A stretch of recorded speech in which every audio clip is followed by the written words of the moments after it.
everyone, and welcome to episode 160 of the Giddy Knits podcast. As always, I am Helen and I am coming to you from Dundee in Scotland, and this is where I get to sit and chat about all the projects that I have been working on. Hello and welcome. Welcome back to all my wonderful regular viewers, and hello to anyone who's checking out this video for the first time. It's nice to see you here. I hope you enjoy it. If you are new and you don't know who I am, as I said, I am Helen and I am the dyer behind Giddy Yarns. I am an indie yarn dyer, so all of this yarn here is shop yarn and not my personal stash, although I do steal a fair amount from it. And this is, as I said, my little corner of the internet where I talk about whatever I have been knitting on, crocheting on, cross-stitching on, between episodes that usually come roughly every 2 weeks, depending on how busy life is outside of the podcast. This is where you can find me elsewhere on the internet, and I have added a new social media to this, you may notice, and that is because I have started a business TikTok account where I'm going to be sharing kind of behind the scenes videos of the business, little crafting updates and stuff like that. Just little kind of short form videos, which I've been really enjoying so far. So if you are a TikTok fan, then follow me over there. You will see some of those videos pop up on YouTube Shorts, and you will see some of them pop up as reels on Instagram, just depending on what bits of content I want to put where. I'm having fun with it at the moment, so we will see how it continues to go. But what do I have for you this episode? So we will start, as always, with our announcements section. I've then got a few finished objects to share with you. We will go into my what's in the basket section where we talk about all of the projects that I'm currently working on.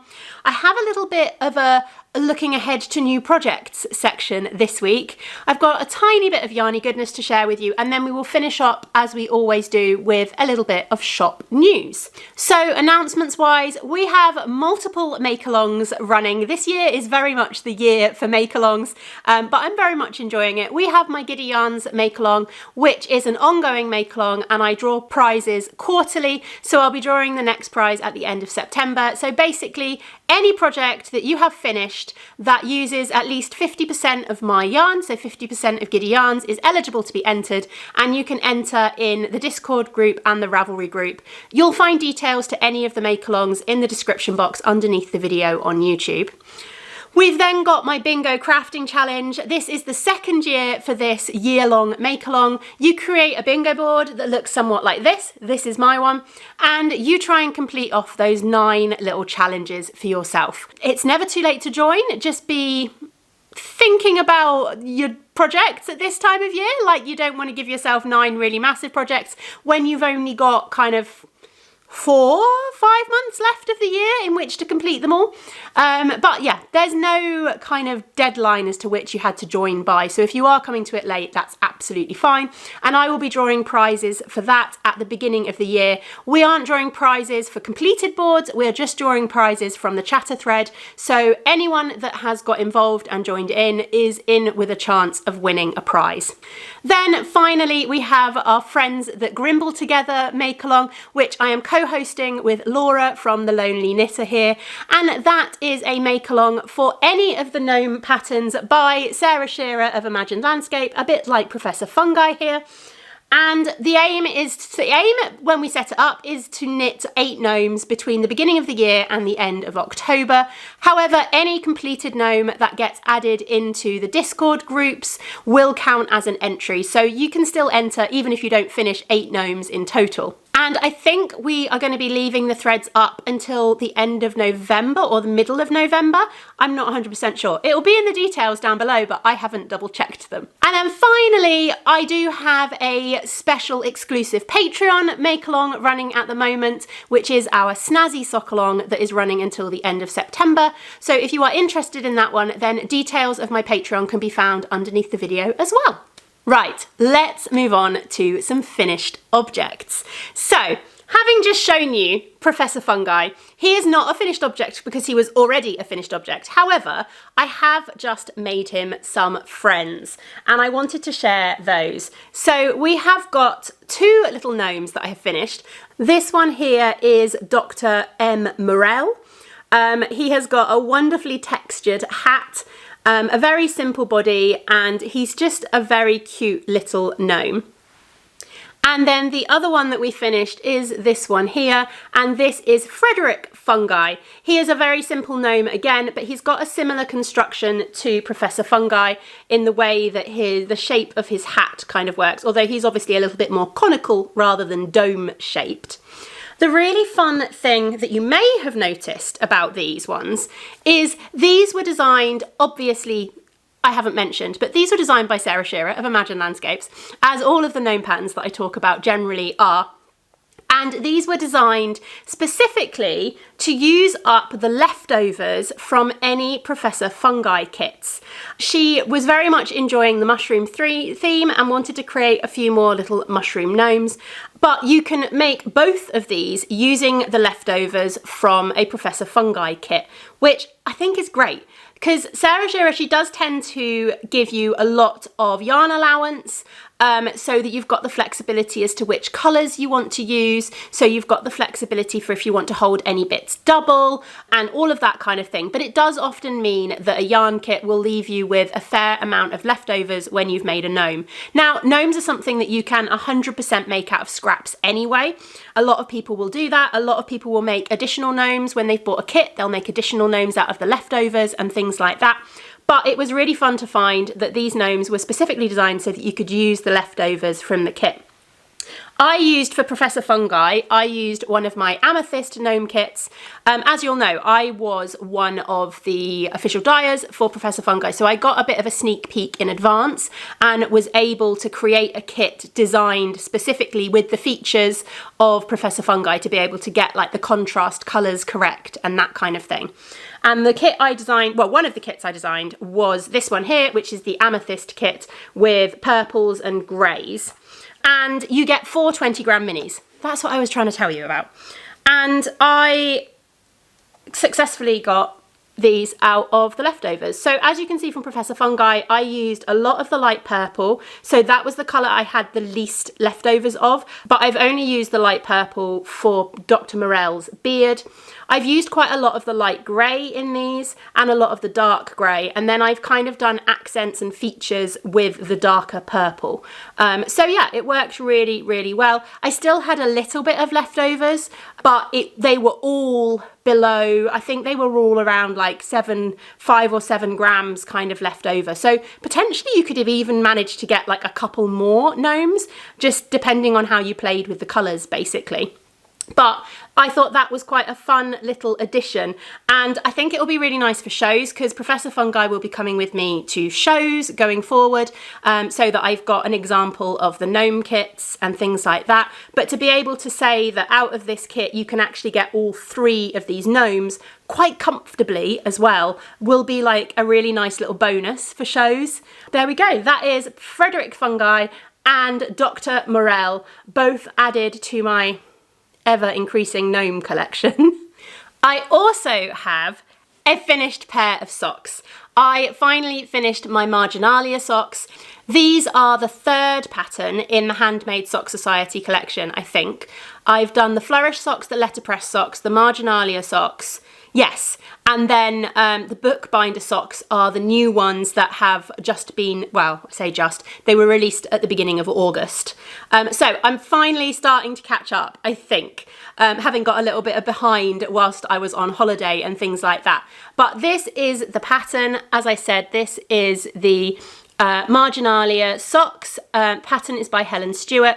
I have changed it a little bit. It was designed for the pattern to go all the way around the leg. I did change that. I've just done it down the front because it meant I was able to adapt it for the 68 stitches that I prefer to knit rather than 64 or 72.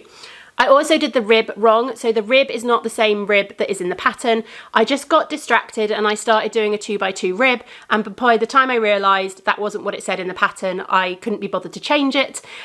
So the rib doesn't go neatly into the lace pattern like it would in the pattern. I also changed the heel and I just did my standard German short row heel, which is my heel preference, but I did do the toe in the pattern, so that is in the pattern. I've left one of the sock blockers so that I can pop it on my hand and show you the lace pattern a little bit more stretched out. It's a really nice lace pattern. I very much enjoyed knitting it. It's a kind of an 8-row, I think it's an 8-row repeat, but it's relatively easy to kind of keep track of. And there's only, out of those 8 rows, there's only really 2 rows where you're doing any complicated stitches. So that makes it nice and easy. The yarn I used was a Henny Penny Makes sock set. It was just an unnamed kind of one-off, one of a kind, that's the term, isn't it? It was just a one of a kind sock set that she had dyed up for some shows, and when we did a swap, I saw the colours and I picked it out. I really like how the pale pink mini works with these, so I'm really pleased I did it for the heels and toes, and yeah, I'm really pleased to have the 3rd pattern. As you'll know, I am trying to knit all 6 of these patterns this year, and I'm halfway through, so we're doing well. I have already caked up yarn for the bookbinder socks. I will show you that a little bit later on when we're talking about projects on the horizon. But yeah, technically 3, I guess, if you think about it, as 2 gnomes finished and a pair of socks finished is not too bad, considering August was summer holiday chaos and everything like that. Let's move on to what's in the basket and look at some actual works in progress that I've got going on. There is a bit of progress, not on everything, but there is a bit of progress. And in fact, the first thing I've got to show you almost looks finished, and that is my jig shawl puzzle. So this is a pattern by Stephen West, and I was knitting it out of a Henny Penny Makes advent calendar. I haven't woven the ends in yet, but I have finished, I'm holding it upside down, I have finished the main body of this shawl. So we have finished this end, which is what we were working on last time, I think. And the bottom, it's really big. It's very hard to kind of show it all on camera properly. But here it is. So I know it looks finished. It needs an I-cord border, and that's the next stage. I don't think that'll take me too long, because the way Stephen West tends to do his I-cord borders means it is a relatively quick process. He gets you to pick up all the stitches first, and then you're kind of casting them off as you add the I-cord and go round. A lot of people have asked me if I have a cordsmith and whether I would use one of those for it. I don't have a cordsmith, and I've not tried one yet, so I probably won't. I'll probably just do this the normal way, but I know a lot of people have mentioned that they do make putting like I-cord borders on things like this a lot easier. If you are not a fan of an I-cord border, well, if you're a fan of the visual effect of an I-cord border but not of actually knitting one, then I will say that is maybe something to look into. I have no experience with it. I've not used one, but a lot of people keep mentioning it to me and saying, oh, you should use a cordsmith for it. But I haven't, and I don't have one, so I'm not going to. I'm just going to knit it the old-fashioned way with my knitting needles. But yeah, I need to go round and pick up all the stitches around the outside. I also need to decide what I'm going to do for the border, and I think I'm going to need to dye up some yarn for it. I always knew that was a potential, because as I said, I knit this out of an advent calendar, and in fact, this is everything that I have left over from the advent calendar. So that is the rest of day 23, and then that is the entirety of day 24, which I didn't use. And that is all of the yarn from the advent calendar that didn't get used in this shawl. So it definitely worked. Absolutely worked really well. I've used up the majority of the yarn for it. It's going to be super cozy because you hold the yarn double throughout, so it's pretty much a DK shawl, and I do like how it's come out. I wasn't 100% sure how I was going to feel about it, and again, I'll hold it up for you so you get a bit of a look at it. We started here with colour 1, and then I just finished each mini. So we obviously worked into the oranges, and then the reds, and then the reds into the pinks, and then the pinks came down into the purples here. The purples came down into the blues, and then the greens for this end, and then we picked up again here for the greens, and then that's then worked into the yellows. So I feel like it's worked quite nicely. It feels kind of patchworky, and I really do like that. So I definitely think I'm going to get quite a lot of wear out of this. It's so hard to like hold this up and show it to you.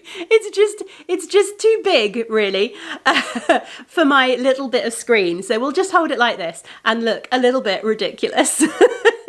But It needs an I-cord border, as I said, and I always knew I was going to dye yarn for that. I think I'm going to go with a dark grey, because I like the idea of it being like a dark grey storm cloudy colour around the outside of the rainbow. I just haven't decided whether I'm going to go for a dark grey sparkle or a non-sparkle, because I think the thing is I've already got some slate dyed up on 4-ply, which I could just go straight in with, but it is on a non-sparkle base, and I can't decide if I want to dye up some on sparkle in order to finish this off. I kind of think I do want to dye it on sparkle, so I will need to do that. I will need to stick a skein of sparkle in and get it dyed up so that we can finish the I-cord border off on this. Does anyone want to take bets on how long it's going to be until that actually happens? I don't know. I'm in the midst of advent dyeing, so finding space to stick a random pan of something on at the moment is not really happening, but we will see.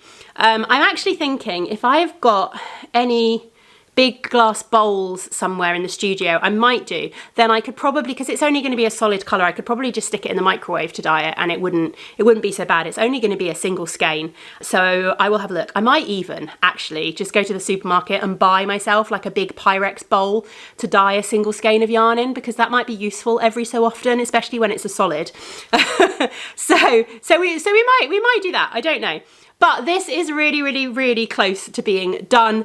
I'm excited to finally have this off the needles. I'm really happy with how it worked with an advent calendar. I think it works really well, and I definitely recommend giving it a try, especially if you've got an advent calendar that works in a fade or something like that, but maybe one, not necessarily one that's a pure fade, but one that's got like a bit of a mix of colours across it. I think this would work really, really nicely. And yeah, I'm just really, really pleased with it. So hopefully we will get this finished relatively soon. I just need to dye up that grey for the border.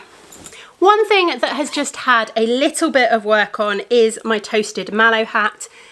This is a pattern by Shannon Larson, and the yarn I'm using, I've talked about this multiple times, the yarn I'm using is Silky, which is one of my own yarns from the Faraway Tree, the Magic Faraway Tree collection, and I'm really pleased with it. It is Silky on 4-ply and Silky on Surrey Alpaca Fluff, and I'm holding them both together to make the hat. Now, I didn't actually mark how much progress I've made on this. It's probably not masses. I don't know if you can remember how much it was last time I showed you, but this is a big priority for the next few weeks. I really, really want to get this done because I have other projects that I want to cast on and I don't want to add too many things to my basket. So this is a big priority. So this is me showing it to you now and saying that it will be finished by the next podcast episode because I really, really want it done. However, I am very much enjoying it. I am very much enjoying how these colours are working up together. I think it's really, really working well. It's really nice. It's going to be a really nice sample to have as well to show off how my hat kits work, because that is what this is. It's one of my hat kits where you get 100 grams of 4-ply and you get 50 grams of fluff, and the aim is for you to hold them together to create yourself a nice fluffy hat. So yeah. And it's going to be really, really lovely and wearable. I don't know if I can do this without dropping stitches and also, you know, messing up my hair. But it's going to be a really cozy hat. I really like the colours, actually. It works really well with my darker hair, especially with the little bits of pink I've got in my hair. I think it looks really nice with this hat. So I'm 100% going to wear it all the time when it's done. So that needs to be my incentive as well, in that it needs to be finished before the colder months start and I need a hat. So yeah, this is my please hold me accountable and let's get this finished little moment because I really do want to get this done. It's a beautiful pattern. It uses this, like, it's just knits and pearls to create this kind of almost basket weave texture. There is quite a lot of rib because it is a folded brim, although you don't need to do a folded brim. You could have done half the rib and have it without a double brim. It's just personal preference, I guess. I did follow the pattern and do the folded brim because I know certainly up here in Scotland we can get quite cold weather in the winter, and I do like a double folded brim over my ears when it is chilly. If you've never knit a hat with fluff before, I would say it is amazing. It's one of my favourite types of hat to wear during the winter, particularly in colder places like Scotland, because I find that the halo that the fluff creates really keeps the wind out, and it just helps kind of thicken the material up slightly and really kind of trap the heat in and keep that wind out. So they're super cozy, held with fluff. One thing that has seen a fair amount of progress is my cross stitch. And here's a question for you. I feel like I've asked this question before and then not actually acted on the answers people have given me. So apologies if that is the case. But my cross stitch currently lives in this Christmas project bag that I received in a swap a number of years ago. And I was wondering if people have recommendations for project bags that are specifically designed for cross stitch, because that would be really nice. I'd love to kind of have a little look and see what I can find. So let me know in the comments if you have got recommendations for that kind of thing. So I am still plugging away on, I've just realised everything is still attached, so I need to take my needle off so I can actually open this up and show you a bit better. So I have made a fair amount of progress on this. This is my Witchy Way cross stitch. I think last time we recorded I had finished the potions shop. So I have now finished the downstairs of the spell shop, which is really cute. I love the little pumpkin that we've got here. And then this has an upstairs bit to it, and there is another ghost, a bit like the ghost that's here. There is another ghost coming out of the upstairs. I've actually got some special thread for the ghosts, which is really nice. So you can't tell in this light at all, but this ghost is actually knit with a glow-in-the-dark thread. And I'm going to do that for all of the ghosts that feature, so the ghosts will glow in the dark when this is displayed, which I think is really, really fun. I haven't picked this up in a little while, as I was trying to prioritise getting some knitting progress done, but oh, it's so addictive and it's so fun, and I really, really am enjoying it. There are 5 buildings in total and I've already done 2. There's no way it's going to be finished by Halloween this year, but I'm still really enjoying the process. I'm really enjoying, as always, the way that Caterpillar Cross Stitch design. I know, I am a massive fan of Caterpillar Cross Stitch. I am not in any way affiliated with them at all.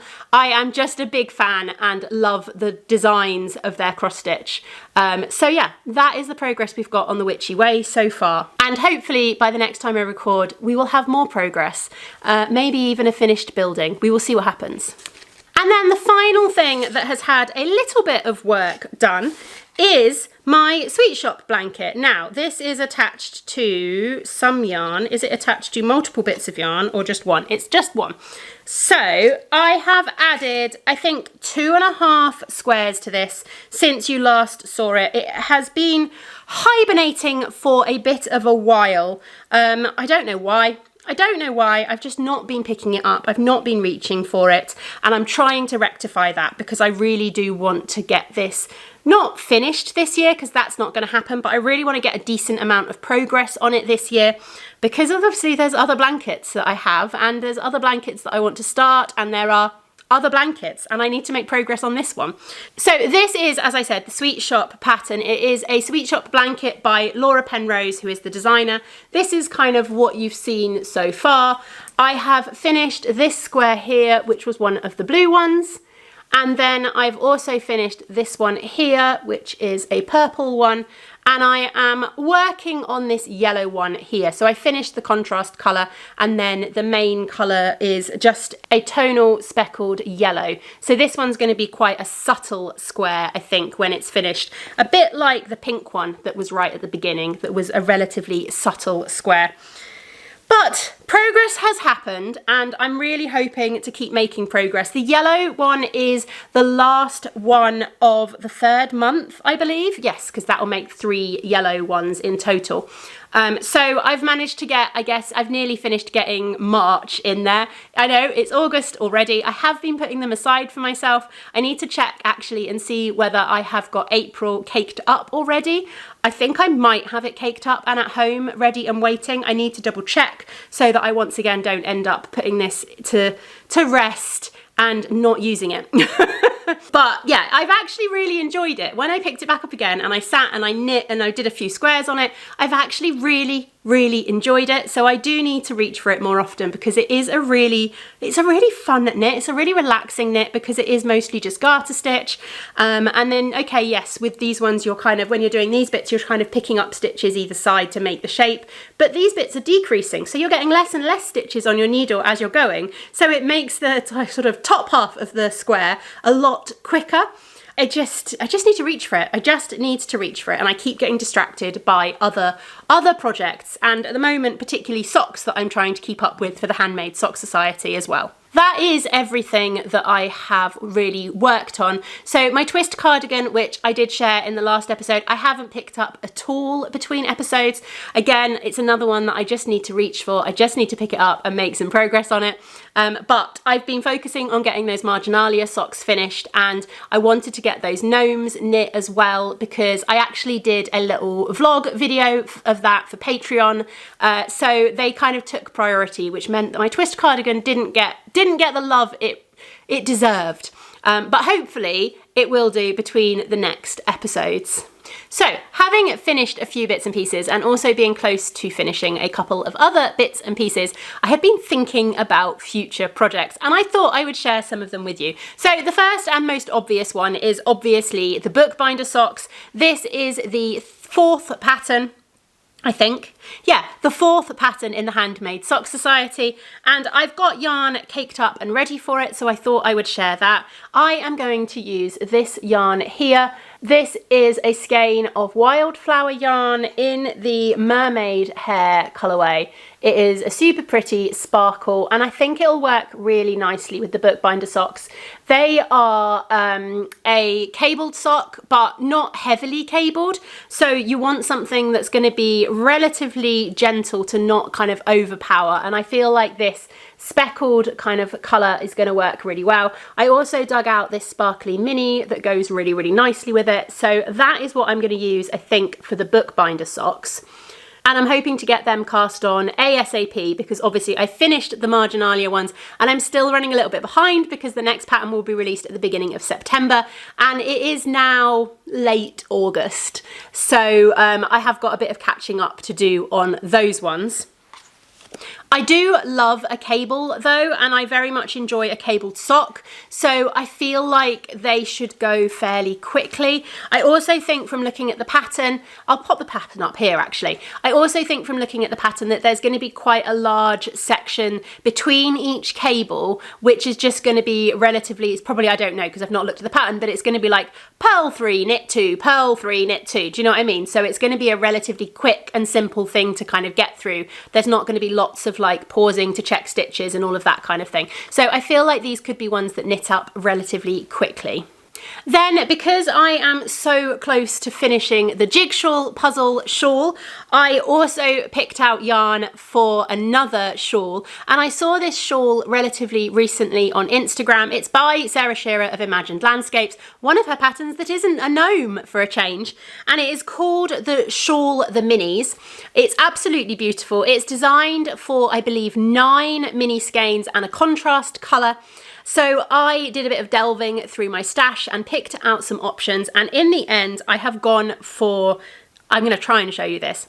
I have gone for this one here. So I'm just using a skein of light grey for the contrast colour, and then I have dug out a Halloween countdown from Suzanne at Green Lambkin Yarns. This is her Halloween countdown from last year, which was inspired by Hocus Pocus. So these are all of the colours. I'm not doing a very good job of showing you them. There we go. These are all the colours, and I have put them into an order where they work roughly as a kind of fade, if that makes sense. They're not going to be a pure fade because they're obviously a bit of a mix of speckled and things like that, but I think they're actually going to work really nicely together in this shawl, and it's going to be fun and colourful, and yeah, it's just going to be an enjoyable shawl to knit. I think it's one that will actually knit up quite quickly because you're knitting quite small sections of each colour. So you've got, I've just thrown half of the yarn on the floor. We've only got 7 left now. One of them did go back in the bag, but the other one has rolled across the floor of the studio. So we do have small sections of the shawl. So you're knitting like smaller stripes, and I think that kind of stripe thing and constantly changing colours, I always find that quite motivating, because I'm always just like, oh, I'll just finish this stripe, and oh, I'll just finish this section. So it feels like things are going a lot quicker rather than just working on the same section for a really, really long time. So I think that's going to be quite a fun one to cast on, but not until I've finished the jig shawl. So I need to get that contrast colour sorted out. I then have a tiny bit of Yarny Goodness to show to you. The only thing I have got to show you today is the Chai Latte minis, and I believe these are the August ones. I've lost track as to which month is which now, but they are super colourful. These were all inspired by cocktails, so we had a Galaxy cocktail, Blue Lagoon, and Tequila Sunrise. I think we can tell which one is which from these ones. I am still so ridiculously excited about the blanket that I'm planning to make with these, and I'm so desperate to cast it on. And I think that's why I really want to make progress on like the sweet shop blanket and things, because I feel like I really need to get through some of those other blankets before I can give myself permission to cast this one on, because having 9 blankets on the go is bad enough, but if I actually cast this on and then had 10 blankets on the go, I feel like that really is hitting the limit. So yeah, that is all that has arrived yarn-wise in the last month. So not too bad, really. Okay, the final thing I want to talk about is a bit of shop news. Now, I mentioned on the last episode that Halloween products would be coming, and we do have a Halloween countdown and a Halloween treat box this year. So I thought I would talk about those in a little bit more detail now that I can share mood boards with you. These are available to pre-order already. They are on my website, and they will be available until the end of August. That's the plan. So this year's Halloween treat box is inspired by The Strange Tale of Dr. Jekyll and Mr. Hyde, a novel by Robert Louis Stevenson even. I didn't know it was by Robert Louis Stevenson. Like we were trying to remember who it was by, because I was trying to look for a copy of the book, and I'd been picking up like Treasure Island and things like that, and then I realised that it was the same author, and that really threw me. Anyway, this is the mood board. So we are going quite kind of foresty colours with this one, I think is the best description. We are going to be going with greys and greens and kind of greyish blues and some pops of that slightly brighter green in there, which kind of remind me of Hyde. I'm thinking of like that kind of Victorian gentleman in terms of those greys and blue greys and things like that. I suspect, I don't want to give too much away, but I suspect that's probably going to be the base colour for that. And then we've got some pops of kind of that brighter green for Mr. Hyde and the kind of more monstrous element of things. Now, with this treat box, as always with all my treat boxes, you can order it with the treats, or there is a yarn only option. Treats generally include a hot drink of some kind, and a sweet edible treat, as well as some additional extras that will be kind of themed around our story. If you do have any dietary requirements, then just get in touch with me. I'm always happy to cater to them, even if it means buying you something separate from what I'm planning in the treat box. I'd much rather you got the treat box and were able to enjoy everything in it than got the treat box and couldn't have part of it because of a dietary requirement. So don't hesitate to just drop me an email and let me know that you're dairy-free or gluten-free or whatever, and I will try my best to accommodate that.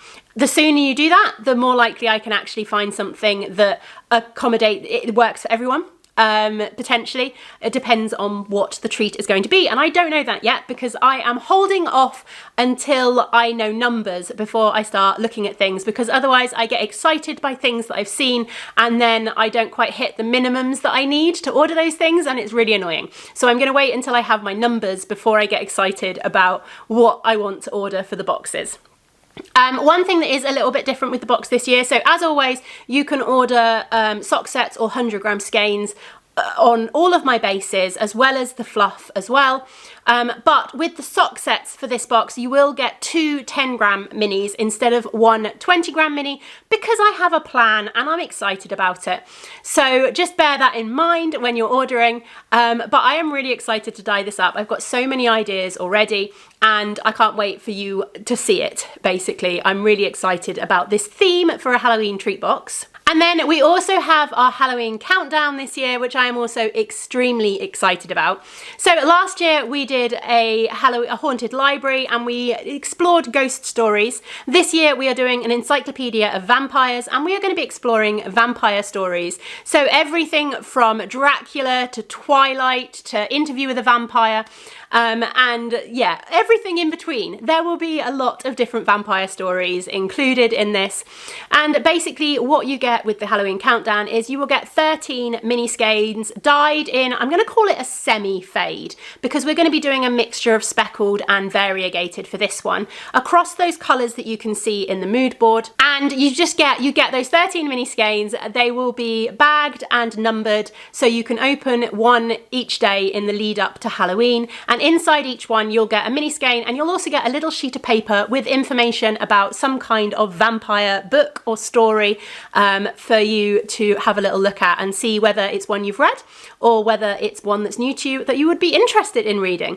So I'm really excited to get this dyed up. I've already got in my head a visual for the entire kind of semi-fade, and I can't wait to actually put it onto yarn. So yeah, you can order this across all of my bases. There's 10 gram mini skeins available, 20 gram mini skeins available. And I'm also offering it on my Merino Bamboo and BFL mini skeins as well this time, which I don't often offer these things on. So that's exciting. So yeah, they, as I said, are available to pre-order now. So they'll be open until the end of August, and then they're due to ship out at the end of September. One thing I did want to talk about quickly is US shipping. So, as I'm sure you're all aware, as of the 29th of August, the new tariffs come into place. And this is rather complicated, and there's a lot of misinformation about how it's going to work. There's a lot of mixed messages about how it's going to work, and that's partly why I haven't really posted anything on social media about it, because I'm kind of just waiting to get all of the information before I do anything, to be honest. But the way what I kind of am aware of so far is that as of the 29th of August, parcels going to the US from pretty much anyone, as long as if it's marked as sale of goods anyway. I think it's slightly different if it's a gift, but any orders going to the US from the UK will have a tariff put in place. And unlike sending to the EU, that duty has to be paid in advance by me before I ship it. This is what makes it slightly more complicated, because sending to the EU, they have to pay customs charges. However, I send it delivered duties unpaid, and the customer will pay those taxes when they receive the parcel. However, that's not how it's going to work with the US, and the duties have to be paid in advance and then sent on to customs before the package can be accepted into the United States. So it's all a little bit complicated. However, having said that, Royal Mail are my shipping provider, and they are currently in the process of setting up a deliveries duty paid system as part of their shipping process, as part of click and drop, which is what I use for my postage. And this is hopefully going to come into effect quite quickly. I can't imagine them putting it off for too long, because they're going to lose a lot of money in postage if they do. There is a webinar on Wednesday, which is hosted by the Global Trade Department, which is basically a Q&A with Royal Mail about how the new system's going to work. So I will be going to that. I will be looking into that to find out as much information as I can. But the gist that I get so far is that once that system is in place, I will pay, when I buy my shipping label from Royal Mail for your package, I will pay the 10% tariff, because it is a 10% tariff because my products are manufactured in the UK. So it is a 10% tariff. So I will pay that 10% tariff and the shipping cost to Royal Mail, as well as, I believe, a 50p handling charge to Royal Mail, and they will then pass on that tariff to the United States, and the parcel will be sent with a label that marks it as delivery duties paid, so that you can receive it in the US. So that's the thing at the moment. So you will notice, if you are in the US and you are ordering from my website, that you now have an additional fee that is added at checkout. It is a 10% tariff. I think I've called it US tariff, and it basically calculates 10% of your order value. and that will be charged in addition to the cost of the item. So in the same way that people in the EU have to pay customs taxes, or I can't remember quite what it's called because it's also complicated, and I did a psychology degree and not a business degree. It is in the same way that like people in the EU have to pay customs, you will have to pay the US tariff, but yours gets paid before it ships as opposed to after you've received it. So the process is in place, and you can still order from my website.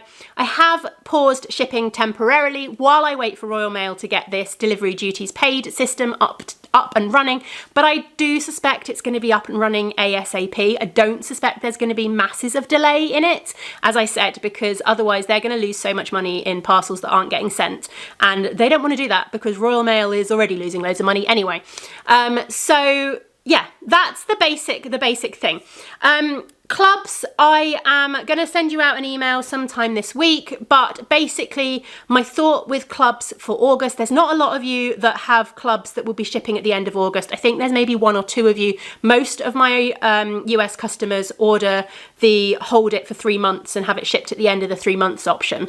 But I'm going to drop you an email sometime this week, and the idea is probably going to be that what I will do is I'll hold your August club until the end of September.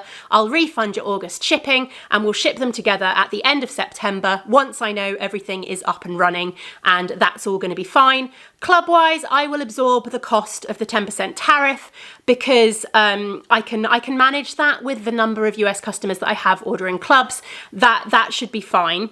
However, Advents are not due to ship until the end of October, so there's plenty of time for the postage system to be up to date. It's not a problem at all. However, me absorbing the 10% of the cost for the US Advents is going to be quite a large unexpected expenditure. So I will be dropping an email out probably sometime in September asking that those of you that can afford to pay the 10% tariff on the top of the cost of your Advent, if you would be willing to let me invoice you for it. Now, I fully appreciate that Advents are a big purchase, and they're often something that you budget for if you've had to use a payment plan, if it is something that you have had to budget very tightly for. I completely get that. And if you are not in a position to be able to afford to pay that 10%, then I am not going to cancel your Advent order in any way. I will suck up that cost and it will be fine. But for those of you that are in a financially in a position to be able to help me out and pay that tariff cost and would be willing to let me invoice you for it, then that would be amazing, because otherwise it is going to be a very large, unexpected outlay at a time of year that can be quite challenging for that kind of thing. So yeah, that's kind of where I'm sitting with Advents at the moment. But yeah, I will be sending out an email. If you want to get in touch with me before then, if you've seen this, then that's fine. By all means, do that. I will try and keep track of emails that people have sent me. But I will be sending out a specific email sometime in September, just with that information and things like that, especially once I know whether Royal Mail are putting up their US shipping prices or anything like that as well. So I'm just waiting for a little bit more information, but you can still order from my website. The 10% tariff will be added automatically, and shipping is just paused temporarily, probably for a week or 2, I would imagine, until this system is up to date. Whew, that was quite a mission, wasn't it? I've got one more thing I want to talk about, and that is something that is launching in September for the last 2 years on the 13th of September, which is Roald Dahl Day. It's Roald Dahl's birthday. I have launched a Roald Dahl collection, and this year will be no different. So we did Matilda a couple of years ago, we did Fantastic Mr. Fox last year, and this year we are doing James and the Giant Peach. I'm so excited about dyeing up colours for this. I really can't wait. I'm going to be dyeing them this week, and I'm going to do a vlog on it as well. And I'm so excited to be able to share the whole process with you. But they will be launching on the 13th of September.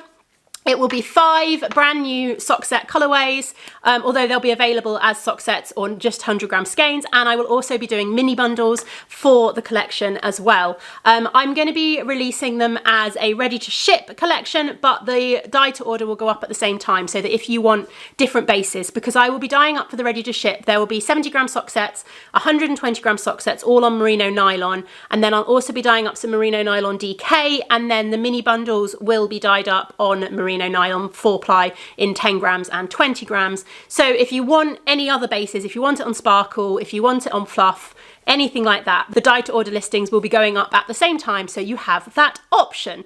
So yeah, James and the Giant Peach will be coming in September. I'm so excited about it. Whew. And I think that's everything for today. The US shipping thing got me a little bit stressed out, as it has been doing for the last like month. But I think we're nearly there. I think we nearly made sense of it. And I'm hoping that this webinar on Wednesday will answer the final questions that I have. So far, everything I've read through the Global Trade Department and all the videos I've watched for that have actually been really, really helpful and really reassuring about how it's going to work. So yeah, fingers crossed. It's all okay. Anyway, thank you as always so much for watching, and if you have got to this point in the video, then why not leave me some kind of spooky Halloween emoji for the Halloween products that have just launched, and I will see you all very soon in another video. Thank you for watching. Bye.